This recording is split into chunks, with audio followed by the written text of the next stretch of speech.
ఒకానొక కాలంలో విజయనగరం అనే ఊరిలో సోమన్న, రత్తాలు అనే ఇద్దరు దంపతులు ఉండేవారు. ఇద్దరూ గంతకు తగ్గ బొంత అన్నట్టు ఉండేవారు. అలా ఉండగా ఒకరోజు ఏమే ఏం చేస్తున్నావు? ఏమే రత్తాలు, ఇక్కడున్నావే? ఎక్కడుంటాను? ఇంట్లోనే ఉంటాను.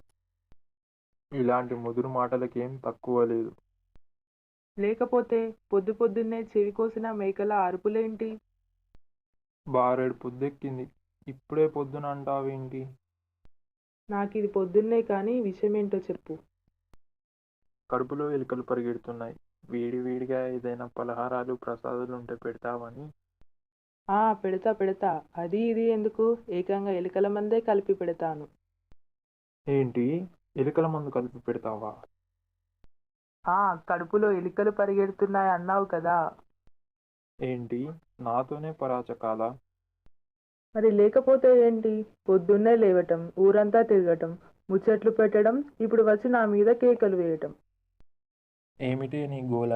ఇంట్లో ఉంటే ఇంట్లోనే ఉంటాడు తిమ్మలాగా అంటావు, బయటకి వెళ్తే ఊరి మీద పడి తిరగడానికే ఉంటాడు ఆంబోతులాగా అంటావు. ఎట్టా ఏగేది నీతో? సరే సరే ఉండు, ఏదో ఒకటి తెస్తా. అలా కాసేపటికి రత్తాలు పలహారం తెచ్చి ఇచ్చింది. సోమన్న తింటూ ఉండగా సోమన్నతో రత్తాలు, ఏమయ్యా, ఈ మధ్య ఆ సీతాలు ఊర్లో కనిపించడం లేదంట. ఎటుపోయింది? ఏంటి, ఇది మరీ బాగుంది. అది ఎటు పోయిందో నాకెలా తెలుస్తుంది? ఊరి మీద పంచాయతీలన్నీ మీద వేసుకొని ఆ రచ్చబండ దగ్గర కూర్చుంటావు కదా, నీకు కాకుండా ఇంకెవరికి తెలుస్తుంది మరి? ఏదో కాస్తో కూస్తో మాట పలుకుబడి ఉన్న వాళ్ళం కాబట్టి ఎవరో ఒకరు ఏదో ఒక విషయం మీద తగ్గు తీర్చమనో సలహా ఇవ్వమనో వస్తారు. అలా ఊరి పెద్ద మనుషులతో కూర్చొని కాస్తో కూస్తో తెలుసుకుంటాం. అంతేకాని ప్రతి విషయం మాకు తెలియదు కదా. ఆ ఆ, నువ్వు ఆ రచ్చబండ దగ్గరే కూర్చొని ఎవరి సమస్యలు తీరుస్తావో, ఎవరి గూడు వింటావో అందరికీ తెలుసులే కానీ, ఆ సీతాలు ఏమైంది, ఎక్కడికి వెళ్ళిందో చెప్పు ముందు.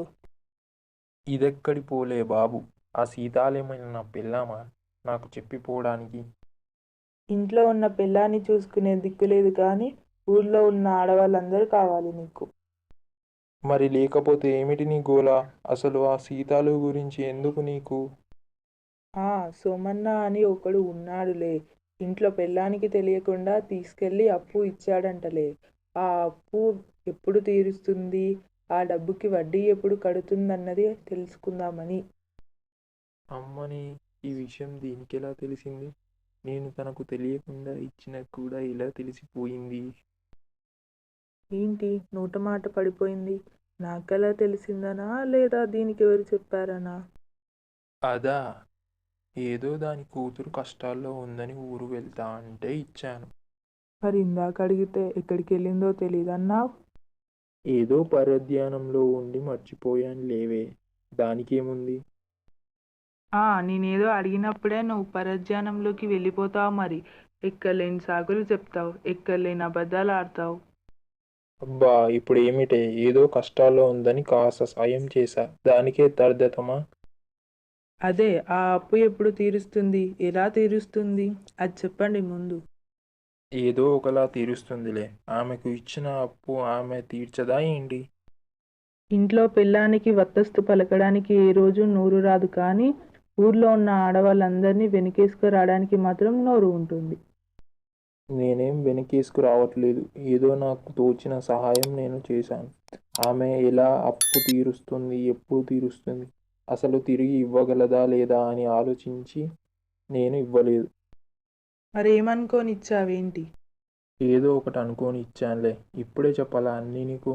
వెళ్ళు, వెళ్ళి పని చూసుకో అని చెప్పి అక్కడి నుండి విసుగ్గా వెళ్ళిపోయాడు సోమన్న.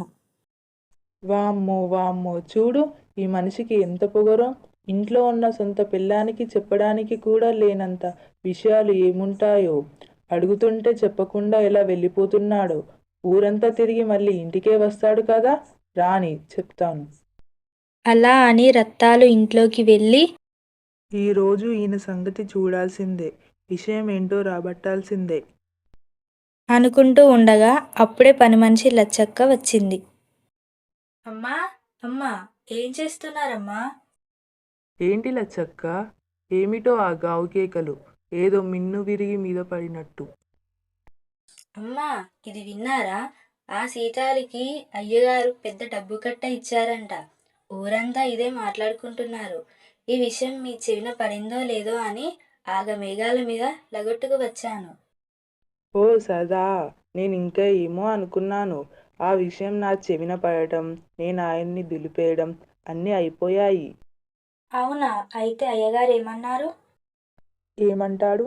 మాట దాటేసి వెళ్ళిపోయాడు. అలవాటే కదా. ఈ మగవాళ్ళంతా ఇంతే. ఇంట్లో ఒకలాగా, వీధిలో ఒకలాగా ఉంటారు. అయినా ఈ విషయం ఊరంతా ఎలా తెలిసింది? రచ్చబండ దగ్గర అందరి ముందు జరిగిన భాగవతం అందరికీ తెలియకుండా ఉంటుందా ఏంటి? అది నిజమేలే.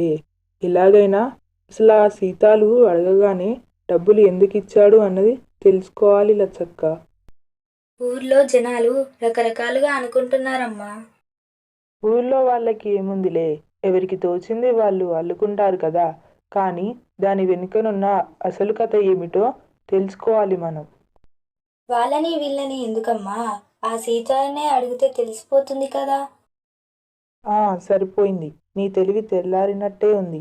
అడగగానే నీకు అన్నీ చెప్తుంది అనుకుంటున్నావా ఏంటి? అలా అయితే మరి విషయం ఎలా తెలుస్తుంది? ఎలా తెలుసుకోవాలో నాకు తెలుసులేవే. నువ్వు వెళ్ళు, నేను చూసుకుంటాను కదా. అలా లచ్చక్క వెళ్ళాక ఆలోచిస్తూ వంట చేస్తున్న రక్తాలకు ఒక ఆలోచన వచ్చింది. వెంటనే అది అమలు చేసింది. అలా కాసేపటికి వంట పూర్తి చేసుకొని సోమన్న కోసం ఎదురు చూడసాగింది. అలా కాసేపటికి సోమన్న భోజనానికి ఇంటికి వచ్చాడు. భోజనం వడ్డించింది రత్తాలు. సోమన్న ఒక ముద్ద నోట్లో పెట్టుకొని, అబ్బా, ఏంటి ఇది ఇంత కారంగా ఉంది? కారం కారంగా ఉండకుండా తీయగా ఉంటుందా? అదే, ఎందుకు ఇంత కారం వేశావు? బాగా మండుతుందా? మండటం ఏమిటి? ఒక్క ముద్దకే నా నశాలం మంటెక్కిపోతుంది. మెదడు మొద్దుబారిపోతున్నట్టుంది. ఒళ్ళంతా మండిపోతున్నట్టుందా? ఏమిటి ఈ ప్రశ్నలు? ఇదంతా కావాలనే చేశావా? అవును, కావాలనే చేశాను. ఎందుకే అంత పని చేశావు? నాకు కూడా మండింది మరి, అందుకే. అసలు ఏమిటే నీ గోల? నాలిక మండిపోతుంది. కాస్త నీళ్ళైనా ఇవ్వవే. ఇస్తా ఇస్తా, ఖచ్చితంగా ఇస్తాను. ఉండు, ఇదిగో తీసుకో. ఛీ, ఇదేమిటి ఉప్పగా ఉన్నాయి? నువ్వు నీళ్లు అడిగావు కానీ చెప్పవా ఉప్పవా అని అడగలేదు కదా. ఇలా తయారయ్యావేంటి నువ్వు? నా మీద పగపట్టావా ఏంటి? అడిగిన దానికి సరిగ్గా సమాధానం చెప్పకపోతే ఇలాగే ఉంటుంది. ఛీ, నువ్వు పిల్లానివి కాదే, పిశాచానివి. ఊర్లో ఆడవాళ్ళందరూ దేవతలు. వాళ్ళు అడగగానే ఇంత కావాలంటే అంత దక్షిణ సమర్పించుకుంటావు. అదే మేమైతే పిశాచాలం. మేము పద్ధతిగా మాట్లాడినా కూడా మీకు రాజారం పని పట్టినట్టే ఉంటుంది. నీతో మాట్లాడడం దండగా. అలా అని సోమన్న అక్కడి నుండి విసుగ్గా వెళ్ళిపోతాడు. అలా కొద్ది రోజులు సోమన్న రత్తాలికి మధ్య పచ్చగడ్డిలో నిప్పురవ్వ వేస్తే పగ్గుమన్నట్లు పరిస్థితులు మారిపోయాయి. ఇద్దరూ ఒకే ఇంట్లో ఉన్న ఎడముఖం పెడముఖం పెట్టసాగారు. ఈలోపు ఒకరోజు, అమ్మగారు అమ్మగారు ఉన్నారా? ఉన్నానే, ఇంకా పోలేదు. ఏమిటమ్మా ఆ మాటలు? మీరు చల్లగా ఉండాలమ్మా. ఏమి చల్లగా ఉండడమో ఏంటోనే, బొత్తిగా మనశ్శాంతి లేకుండా పోయింది. మీకు ఒక చల్లని కబురు తెచ్చానమ్మా. ముందు కబురు ఏమిటో చెప్పు, అది ఎలాంటిదో నేను చెప్తా. ఆ సీత లేదు, అది రేపు మన పక్క ఊరు పెద్దోళ్ళ పెళ్ళికి వస్తుందంట. దాని కూతుర్ని తీసుకొని. దాని కూతురికి అక్కడేదో సంబంధం కుదిరిందంట. దానికోసమే అయ్యగారు దానికి డబ్బులు ఇచ్చారని మన ఊరు నుయ్యా దగ్గర అమ్మ లెక్కలు మాట్లాడుకుంటుంటే విన్నాను. ఓహో, అలాగా. ఈయన ఎలాగో అడిగినా ఏమి చెప్పేటట్టు లేడు కానీ దాంతోనే తేల్చుకుంటాను. రేపు వస్తుందిగా, రాని చూద్దాం. అలా లచ్చక్క రత్తాలు మరుసటి రోజు పక్క ఊరిలోని పెళ్ళికి వెళ్తారు. అనుకున్నట్టుగానే అక్కడికి సీతాలు దాని కూతుర్ని తీసుకొని వచ్చింది. వాళ్ళని చూసి అప్పటికే కొన్ని రోజులుగా కోపంతో రగిలిపోతున్న రత్తాలు సీతాలు సంగతి చూడాలి అనుకుంటూ ఉండగా, ఏమే సీతాలు, నీ కూతురు మెడ మెరిసిపోతుంది, ఎక్కడ చేయించావు ఏంటి? ఆ ఊర్లో అమాయకులైన నా మూడు లాంటి వాడు ఎవడో ఒకడు ఉండడా ఏంటి వల్లో వేసుకోవడానికి? అలాంటి వాళ్ళు ఎవరో ఒకరు ఇచ్చి ఉంటారులే. చూడండి, మీరెవరో నాకు తెలియదు, కానీ మీరు మాట్లాడేది పద్ధతిగా లేదు. సరిపోయింది. చూడండమ్మా, పద్ధతి లేని దాని కూతురు వచ్చి నాకు పద్ధతుల గురించి చెబుతుంది. మీరు మరి ఎక్కువగా మాట్లాడుతున్నారు. ఎవరు ఎక్కువ మాట్లాడుతున్నారో మీ అమ్మని అడుగు.